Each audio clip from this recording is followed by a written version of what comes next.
জয় হিন্দ দোস্ত, good morning. কি খবৰ আপোনালোকৰ? খবৰ নিশ্চয় ভাল আৰু মোৰ ভাল বেয়াৰ মাজতে চলি আছে। থাম্বনেল আৰু টাইটেল দেখি আপোনালোকে নিশ্চয় গম পাইছে।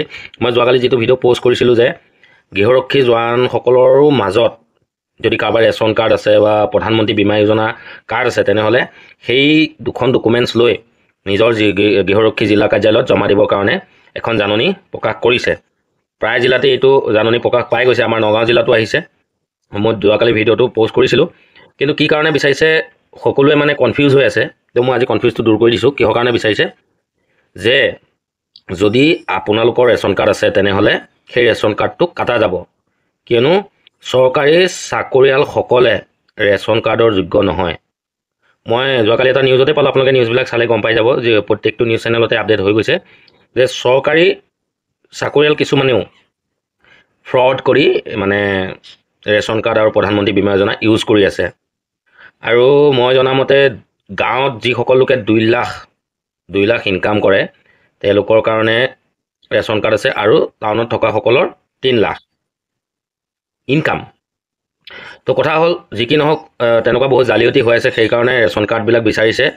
মই বা আমাৰ গৃহৰক্ষী জোৱানসকলৰ ফালৰ পৰাও ক'বলগীয়া একো নাই, কিন্তু মই এটা কথা বুজি নাপালোঁ যে আমাৰ গৃহৰক্ষী জোৱানসকলৰ মাজত কিয় বিচাৰিলে? আমিতো কোনো চৰকাৰী চাকৰি নহয়, আমাৰতো কোনো চৰকাৰী চাকৰিয়ে নহয়, এইটো চৰকাৰীত আমি নপৰোঁৱে।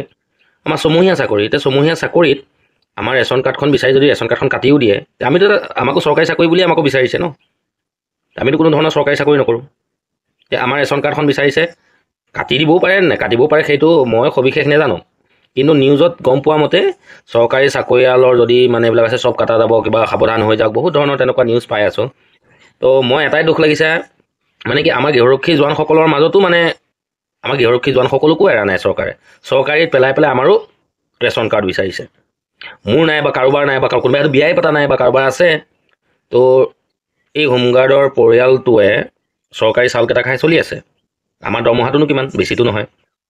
তো আমাৰো যদি সেই ৰেচন কাৰ্ডখন বিচাৰে তেতিয়া কিন্তু বৰ দুখ লাগে। চৰকাৰে কি কৰিব বিচাৰিছে আমি একো গম পোৱা নাই, আৰু ভৱিষ্যতেও যাতে এনেকুৱা নকৰক। ৰেচন কাৰ্ডখন বিচাৰি আপোনালোকে চৰকাৰী চাকৰি যিমান আছে তেখেতলোকসকলক বিচাৰক। আমাৰ এই গৃহৰক্ষী জোৱানসকলৰ মাজতো যদি ৰেচন কাৰ্ড বিচাৰে তেনেহ'লে এই চাকৰিটো কৰাতকৈ মানে নকৰাই ভাল, আৰু এনেকুৱা টাইপৰ হৈ গৈছে। গতিকে মই মানে গম পোৱা মতে সেইটোৱে, আৰু আপোনালোকে কনফিউজ হৈছিলে, মই কনফিউজটো দূৰ কৰি দিছোঁ। মানে চৰকাৰী চাকৰি থাকিলে ৰেচন কাৰ্ডে আপোনালোকে উপভোগ কৰিব নোৱাৰিব, কোনো চাউল নেপাব, সেইটোৱে।